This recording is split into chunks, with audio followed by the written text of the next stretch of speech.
मैं उस राज्य का राजा हूं जिसका नाम आज कोई नहीं लेता। लोग मेरे किले को शापित महल कहकर दूर से ही देखते हैं, और सच कहूं तो वे गलत भी नहीं हैं, क्योंकि मेरी कहानी, मेरा पाप और मेरी अमरता ही इस राज्य की बर्बादी का कारण है। आज मैं अपनी जुबान से वह सच कहूंगा जिसे सदियों से कोई नहीं जानता। यह कहानी उन लोगों के लिए है जो सोचते हैं कि मौत से बड़ा कोई डर नहीं होता। मैं उन्हें बताना चाहता हूं कि जीना भी कभी कभी मरने से भी बदतर हो सकता है। मेरा नाम राजा भवानी सिंह था, क्योंकि अब मैं सिर्फ एक परछाई हूं, एक श्रापित आत्मा जो न जी सकती है और न मर सकती है। मेरे राज्य का नाम भी गुमनामी के अंधेरे में खो गया है, जैसे कभी कोई राज्य था ही नहीं। लेकिन मैं था, मेरा राज्य था, मेरी प्रजा थी, और सबसे बढ़कर मेरी प्यारी बेटी कंचना थी। आज वे सब कहां हैं? यह जानने के लिए आपको मेरी पूरी कहानी सुननी होगी। जब मैं यह कहानी शुरू कर रहा हूं तो मेरे हाथ कांप रहे हैं। इतनी सदियों बाद भी उस रात की याद मुझे रुला देती है, पर यह बात कहनी जरूरी है, शायद कोई मेरी गलतियों से सीख ले सके। अगर आप में से कोई यह सोच रहा है कि यह सिर्फ एक कहानी है, तो गलत सोच रहे हैं। यह मेरी जिंदा आप बीती है, एक ऐसी सच्चाई जिसे मैं रोज हर रात जीता हूं। तो सुनिए कि कैसे अमृता पाने की चाह में मैंने अपना सब कुछ खो दिया। जब मैं जवान था तब मुझ में वही अहंकार था जो हर राजकुमार में होता है। मैं समझता था कि दुनिया मेरे इशारों पर चलती है, कि मेरी इच्छा ही सबसे बड़ी शक्ति है। लेकिन दो चीजों का भय था जो मेरी नींदें उड़ा देता था, मृत्यु और विरक्ति। मैं चाहता था कि मेरा नाम सदियों तक जिए। मैं चाहता था कि मैं कभी बूढ़ा न हो, कि मेरी शक्ति कभी कम न हो। मैं चाहता था कि जब भी कोई मेरा नाम ले तो उसके दिल में एक अजीब सी कपकपी हो जाए।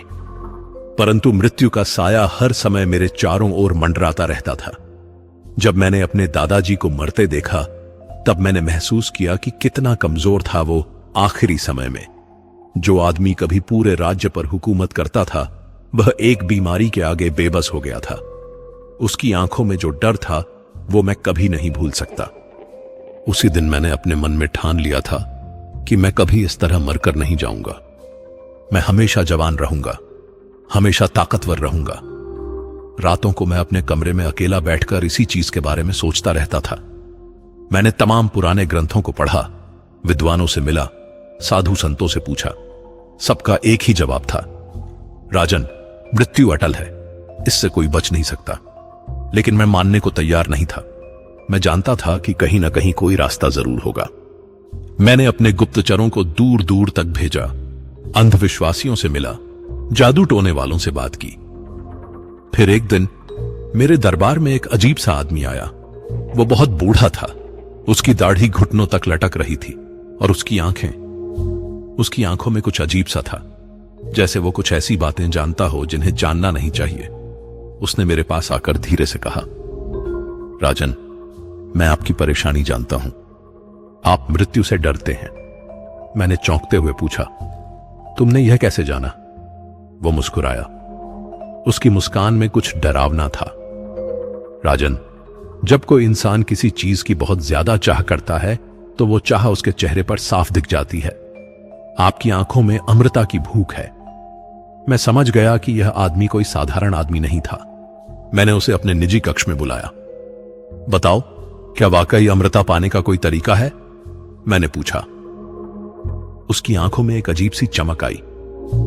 हां राजन, है तो, लेकिन उसकी कीमत बहुत भारी होती है।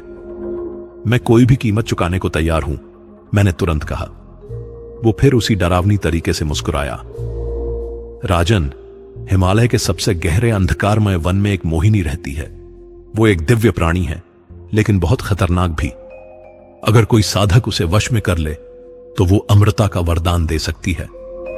मेरे दिल की धड़कनें तेज हो गईं। कैसे वश में करना होता है उसे? बहुत कठिन तंत्र साधना करनी होती है, श्मशान में, अमावस्या की रातों में। पर राजन, वो रुका, फिर बोला, इसकी कीमत बहुत भारी होती है। जो अमृता पाता है उसे हर साल एक कीमत चुकानी पड़ती है। कैसी कीमत? मैंने पूछा। यह मोहिनी ही बताएगी। अभी सिर्फ इतना जान लो कि अमृता का वरदान मुफ्त नहीं मिलता। उसने मुझे सारी विधि बता दी, कैसे श्मशान में जाकर हड्डियों और राख के बीच खास मंत्रों का जाप करना होता है, कैसे लगातार 21 दिनों तक उसका ध्यान करना होता है। मेरी वासना और सत्ता की भूख इतनी बढ़ चुकी थी कि मैंने बिना सोचे समझे हामी भर दी। मैंने सोचा था कि कोई भी कीमत हो मैं चुका दूंगा। आखिर अमृता से बड़ी और क्या चीज हो सकती थी। उस दिन मैं नहीं जानता था कि मैं अपने हाथों से अपनी कब्र खोद रहा था। मैं नहीं जानता था कि जो रास्ता मैं चुन रहा था वो मुझे स्वर्ग नहीं नरक ले जाएगा। उस रात जब मैंने साधना शुरू करने का फैसला किया तो मेरा दिल बहुत तेजी से धड़क रहा था।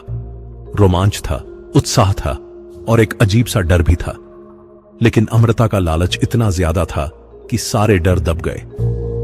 अगले ही दिन से मैंने अपनी भयानक यात्रा शुरू कर दी। एक ऐसी यात्रा जिसका अंत आज तक नहीं हुआ है। श्मशान की वो रातें, आज भी जब मैं उनके बारे में सोचता हूं तो मेरी रूह कांप जाती है। राजमहल की ऐशो आराम की जिंदगी के बाद उन ठंडी डरावनी रातों में श्मशान में बैठना, यह किसी सजा से कम नहीं था। पहली रात जब मैं श्मशान पहुंचा तो वहां का माहौल देखकर मेरे रोंगटे खड़े हो गए। अज्जली लाशों की गंध, हवा में तैरती राख और उल्लुओं की आवाज, सब कुछ इतना डरावना था कि मन किया कि वापस महल चला जाऊं। लेकिन अमृता की चाह ने मुझे वहीं रोक दिया। मैंने अपने आप से कहा, भवानी सिंह, अगर तू यहां से भागा तो फिर कभी अमर नहीं बन सकेगा। उस तांत्रिक ने जो विधि बताई थी उसके अनुसार मुझे हर रात 12 बजे से 3 बजे तक, यानी पूरे ब्रह्म मुहूर्त में वहां बैठकर मंत्र जाप करना था। मंत्र कुछ इस तरह था, ओम ह्रीं श्रीं क्लीं महामोहिनी स्वाहा। शुरुआत में यह सब बहुत मुश्किल लगा। ठंड से मेरे होंठ नीले पड़ जाते थे, डर से दिल की धड़कनें बढ़ जाती थीं। पर धीरे धीरे मैं उस माहौल का आदी हो गया। तीसरी रात से अजीब चीजें होने लगीं।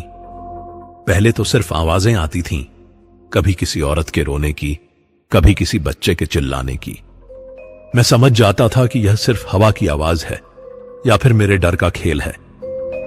5वीं रात को मुझे लगा कि कोई मेरे पीछे खड़ा है।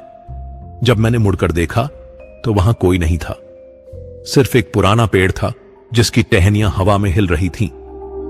7वीं रात, उस रात कुछ अलग था।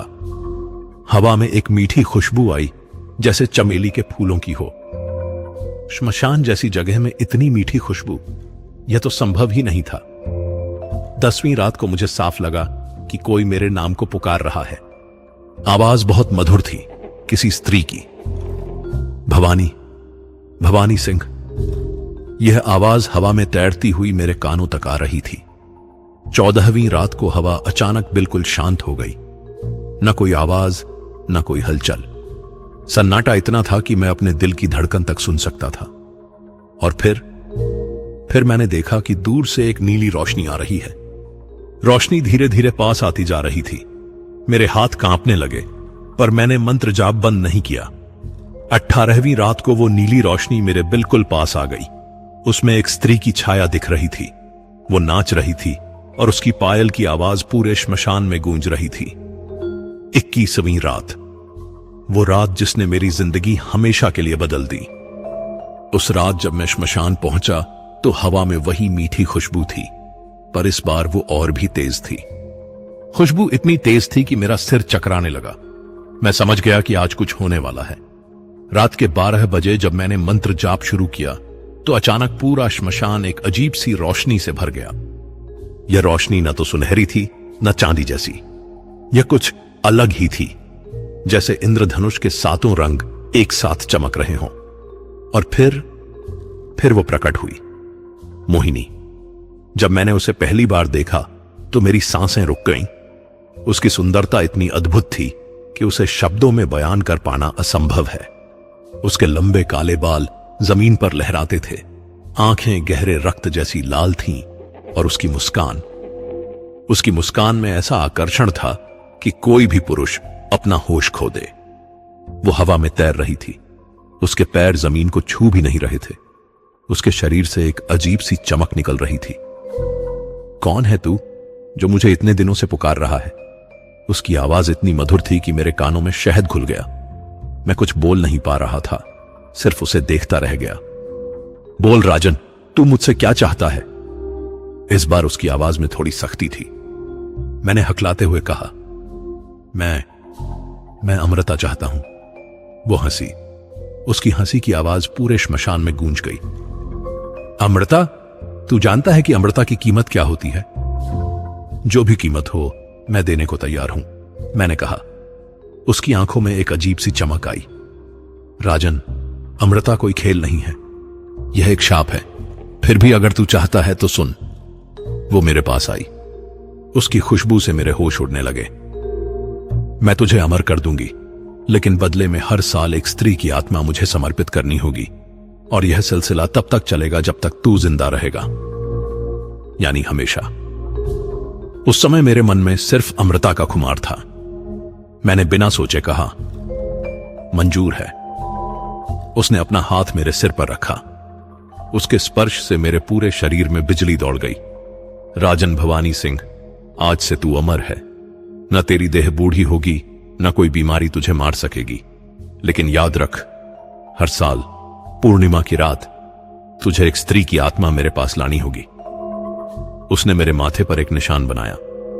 यह निशान सिर्फ मुझे दिखाई देता था और कोई इसे नहीं देख सकता था। यह निशान तेरी अमृता की निशानी है। जिस दिन तू कोई आत्मा नहीं लाएगा, उस दिन यह निशान तुझे जलाकर राख कर देगा। और फिर वो गायब हो गई, जैसे कभी थी ही नहीं। मैं वहीं श्मशान में बैठा रह गया। सुबह होते होते मुझे एहसास हुआ कि मैंने क्या किया है, लेकिन तब तक बहुत देर हो चुकी थी। अब मेरी असली परीक्षा शुरू होने वाली थी। मोहिनी से मिलने के बाद जब मैं महल वापस आया तो पहली बार मैंने अपने चेहरे को आईने में देखा। मैं हैरान रह गया। मेरी त्वचा पहले से ज्यादा चमक रही थी। आंखों में एक अजीब सी तेजी आ गई थी। मैं वैसे ही दिख रहा था जैसे पहले दिखता था, लेकिन कुछ अलग था, कुछ अजीब सा। पहले साल मुझे कोई परेशानी नहीं हुई।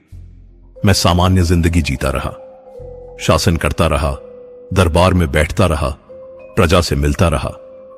कोई भी मुझ में कोई बदलाव नहीं देख पा रहा था। लेकिन पूर्णिमा आने से पहले मेरे माथे पर बना वो निशान जलने लगा। शुरुआत में यह सिर्फ थोड़ा सा जलन की तरह था, पर धीरे धीरे यह असहनीय हो गया। मुझे समझ आ गया कि समय आ गया है। मुझे मोहिनी के लिए एक आत्मा का इंतजाम करना होगा। पहले साल मैंने राज्य की जेल में बंद एक महिला को चुना। वो चोरी के आरोप में पकड़ी गई थी। मैंने सोचा कि इससे किसी को कोई परेशानी नहीं होगी। पूर्णिमा की रात मैं उस महिला को लेकर श्मशान गया। जैसे ही रात के 12 बजे मोहिनी प्रकट हुई। इस बार उसका रूप थोड़ा अलग था। वो पहले से ज्यादा खूबसूरत लग रही थी। राजन, तूने अपना वादा पूरा किया, यह स्त्री मुझे दे दे। उस महिला को जैसे ही मोहिनी ने छुआ, वो बेहोश हो गई। और फिर मैंने देखा कि उसकी आत्मा एक सफेद रोशनी की तरह उसके शरीर से निकलकर मोहिनी के अंदर समा गई। उस महिला का शरीर वहीं गिर गया। वो मर चुकी थी। राजन, अगले साल फिर मिलेंगे। और हां, मोहिनी मुस्कुराई। यह सिलसिला अब कभी नहीं रुकेगा। मैंने उस महिला के शरीर को वहीं छोड़ दिया और महल वापस चला आया। अगली सुबह खबर आई कि जेल की एक महिला रात को अचानक मर गई। पहले साल यह काम मुझे इतना मुश्किल नहीं लगा। मैंने सोचा कि बस एक जिंदगी की कीमत पर मुझे अमृता मिल गई है। यह तो कोई बड़ा सौदा नहीं था। दूसरे साल भी मैंने एक और बंदी स्त्री को मोहिनी को सौंपा। तीसरे साल भी। इस तरह कई साल बीत गए। इन सालों में मुझे पता चला कि मोहिनी सच में मुझे अमृता दे चुकी थी। मैं वैसा ही जवान दिख रहा था जैसा उस दिन दिख रहा था जब मैंने उससे मुलाकात की थी। जबकि मेरे आसपास के लोग धीरे धीरे बूढ़े होते जा रहे थे। मेरे मंत्री, मेरे सेवक, मेरी पत्नी, सभी की उम्र बढ़ रही थी, पर मैं वैसे का वैसे था। शुरुआत में लोग इसे भगवान का आशीर्वाद मानते थे। वे कहते थे कि राजा में दिव्य शक्ति है, लेकिन 7वें 8वें साल आते आते लोगों के मन में शक पैदा होने लगा। वे फुसफुसाकर बात करने लगे कि राजा में कुछ अजीब बात है। और सबसे बड़ी समस्या यह थी कि अब जेल में उतनी महिलाएं नहीं रह गई थीं। मुझे अब दूसरे तरीकों से आत्माओं का इंतजाम करना पड़ता था। 10वें साल मैंने एक वेश्या को चुना। 11वें साल एक विधवा को, 12वें साल। 12वें साल मुझे एक मासूम नौकरानी को चुनना पड़ा। हर साल जब मैं किसी स्त्री को मोहिनी के पास ले जाता था तो मेरे मन में एक अजीब सा दर्द होता था, पर अमृता की लालच और मृत्यु का डर इतना ज्यादा था कि मैं इस दर्द को दबा देता था। 15वें साल आते आते मेरी स्थिति और भी मुश्किल हो गई। अब महल की महिलाएं और राज्य की कन्याएं गायब होने लगी थीं। लोगों के मन में डर और शक पैदा हो गया था। मेरी पत्नी ने भी मुझसे सवाल पूछने शुरू कर दिए। महाराज, यह सब क्या हो रहा है? आप इतने सालों से वैसे के वैसे कैसे दिख रहे हैं? और यह महिलाओं का गायब होना। मैं हमेशा कोई ना कोई बहाना बना देता था, पर अंदर से मैं जानता था कि यह सिलसिला कहीं ना कहीं जाकर बहुत बुरा अंत करेगा। 17वें साल मुझे एक भयानक एहसास हुआ। जब मैं आईने में अपना चेहरा देखता था तो मुझे लगता था कि मेरी आंखों में कुछ मर गया है। मैं जिंदा था, पर मेरी आत्मा धीरे धीरे मरती जा रही थी। और सबसे डरावनी बात यह थी कि अब मुझे रात के सपनों में वे सभी महिलाएं दिखाई देने लगीं जिन्हें मैंने मोहिनी को सौंपा था। वे सभी मुझे घूरती रहती थीं और उनकी आंखों में सिर्फ नफरत थी। क्यों मारा हमें? क्यों दिया हमें उस राक्षसी को?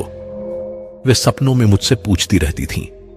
मैं जवाब नहीं दे पाता था क्योंकि मेरे पास कोई जवाब नहीं था। 20वें साल तक आते आते मेरे राज्य में अफवाहें फैलने लगीं कि राजा कोई इंसान नहीं है। कुछ लोग कहते थे कि मैं कोई राक्षस हूं, कुछ कहते थे कि मैं किसी डायन का गुलाम हूं। धीरे धीरे लोग मुझसे दूर होते गए। दरबार में कम लोग आने लगे। प्रजा मुझसे डरने लगी। लेकिन सबसे बुरी बात यह हुई कि मेरी अपनी बेटी कंचना भी मुझसे सवाल पूछने लगी। वो अब जवान हो चुकी थी और बहुत समझदार थी।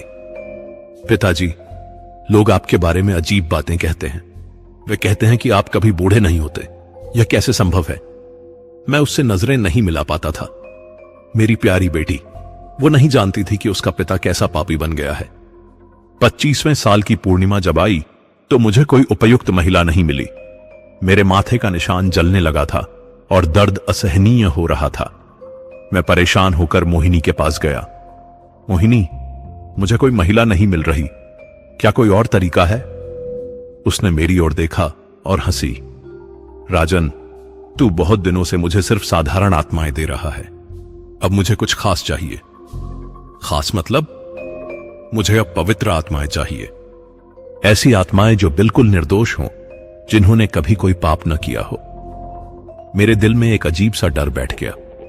ऐसी आत्माएं कहां मिलेंगी? राजन, तेरे ही महल में हैं तेरी रानी, तेरी बेटी, ये सभी पवित्र आत्माएं हैं। मैंने घबराकर कहा, नहीं, यह नहीं हो सकता। मैं अपने परिवार को नहीं दूंगा। मोहिनी की आंखों में आग जल उठी। राजन, तूने अमृता ली है, अब तू मेरा गुलाम है। तुझे वही करना होगा जो मैं कहूंगी। उस दिन पहली बार मुझे एहसास हुआ कि मैं कितनी बड़ी गलती कर चुका था, लेकिन अब बहुत देर हो चुकी थी। 30वें साल तक आते आते स्थिति और भी बिगड़ गई। मेरी पत्नी की मृत्यु हो गई। वो बीमारी से मरी थी, लेकिन मुझे पता था कि असल में वो मेरे पापों का बोझ सहन नहीं कर पाई थी।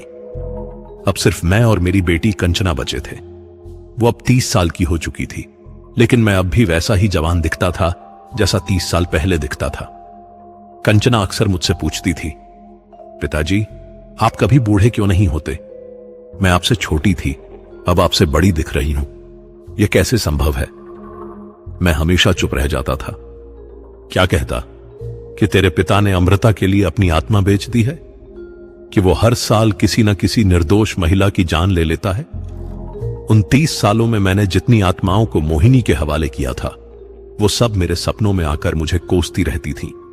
रात को जब मैं सोने की कोशिश करता तो उनकी चीखें मेरे कानों में गूंजती रहती थीं। हत्यारे, कसाई, तूने हमारी जिंदगियां बर्बाद कर दी, वे रोज रात को मुझसे कहती रहती थीं।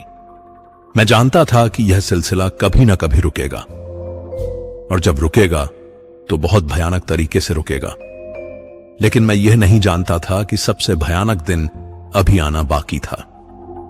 31वां साल, यह वो साल था जिसके बारे में सोचकर आज भी मेरी रूह कांप जाती है। उस साल पूर्णिमा से कुछ दिन पहले मेरे माथे का निशान पहले से कहीं ज्यादा जलने लगा। दर्द इतना तेज था कि मैं रात भर करवटें बदलता रहता था। मुझे पता था कि अब मोहिनी किसी साधारण आत्मा से संतुष्ट नहीं होगी। पिछले कुछ सालों से वो लगातार कह रही थी कि उसे और पवित्र आत्माएं चाहिए। उस रात जब मैं श्मशान पहुंचा तो मोहिनी पहले से मौजूद थी। उसका रूप पहले से कहीं ज्यादा भयानक था। उसकी आंखें पहले से ज्यादा लाल हो गई थीं और उसके चेहरे पर एक क्रूर मुस्कान थी।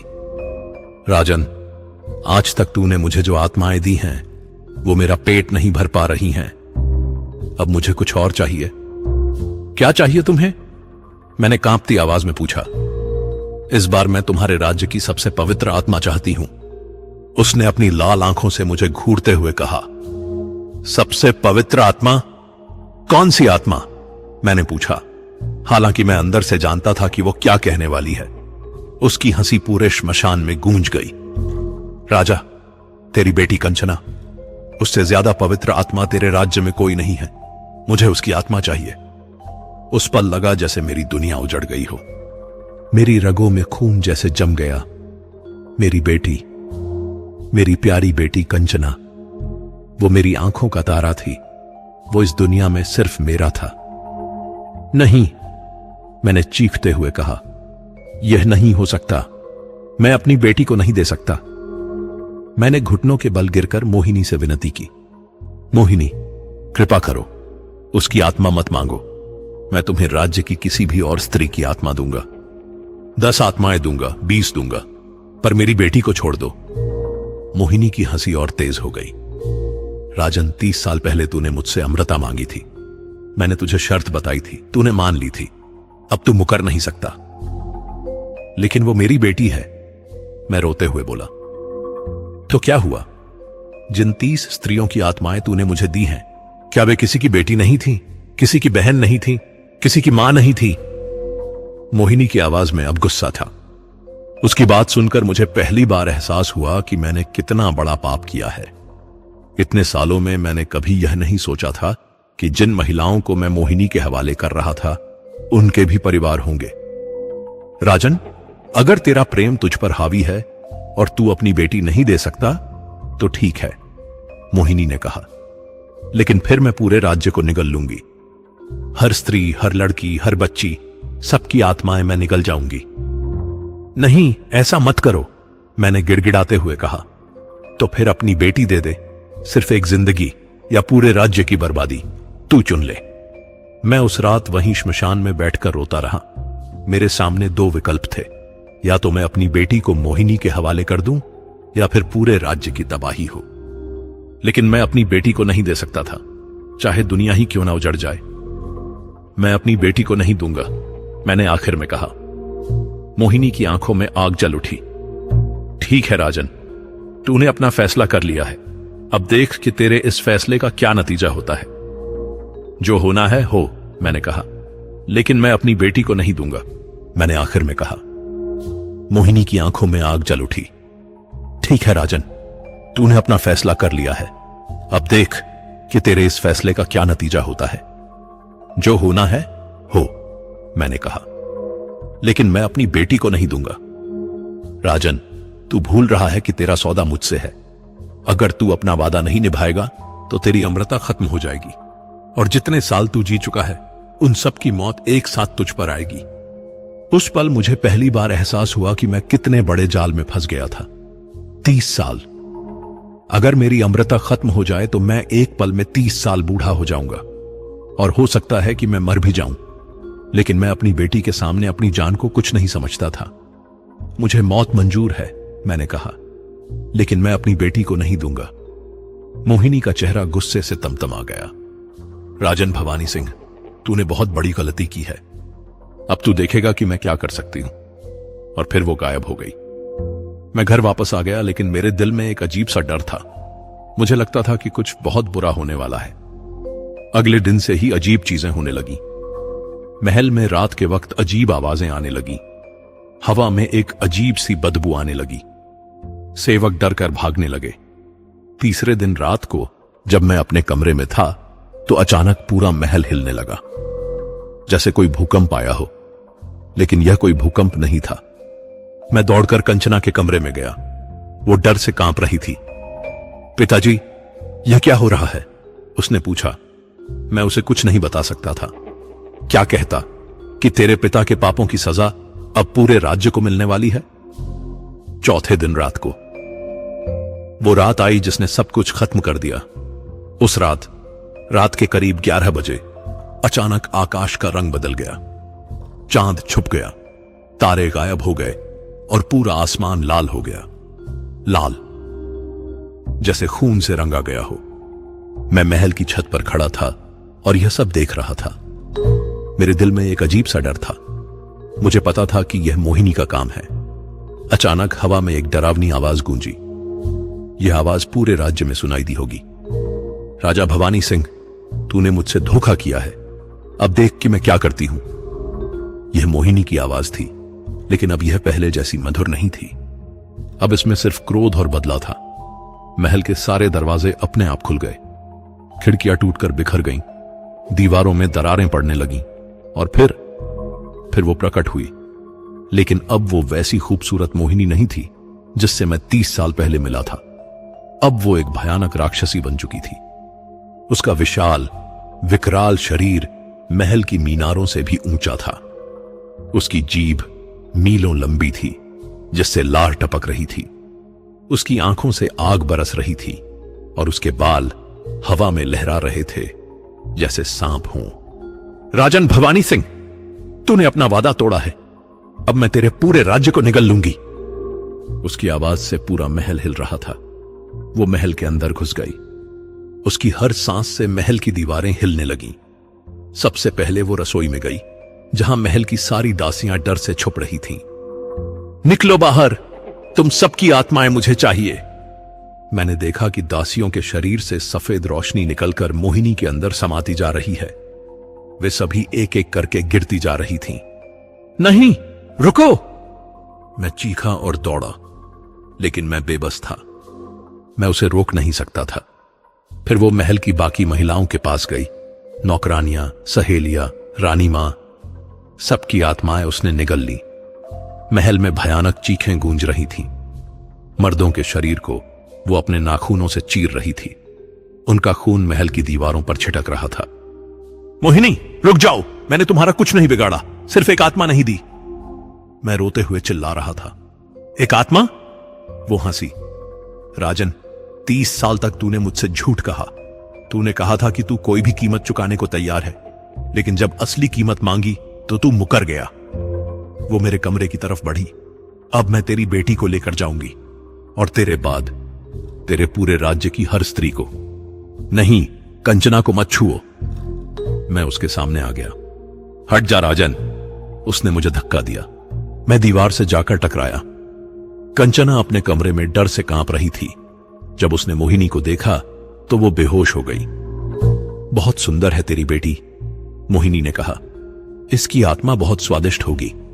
नहीं, मैं तुम्हें अपनी जान दे देता हूं, लेकिन उसे मत मारो, मैंने गिड़गिड़ाते हुए कहा। तेरी जान? मोहिनी हंसी। राजन, तू अमर है। तेरी जान कैसे ले सकती हूं? हां, लेकिन तेरी अमरता छीन सकती हूं। उसने अपना हाथ मेरे माथे पर रखा। मैंने महसूस किया कि वो निशान जो इतने सालों से मेरे माथे पर था, अब जल रहा है। अब तेरी अमरता खत्म। तू मर सकता है, लेकिन तेरी मौत भी बहुत भयानक होगी। लेकिन फिर उसने कंचना की तरफ हाथ बढ़ाया। नहीं!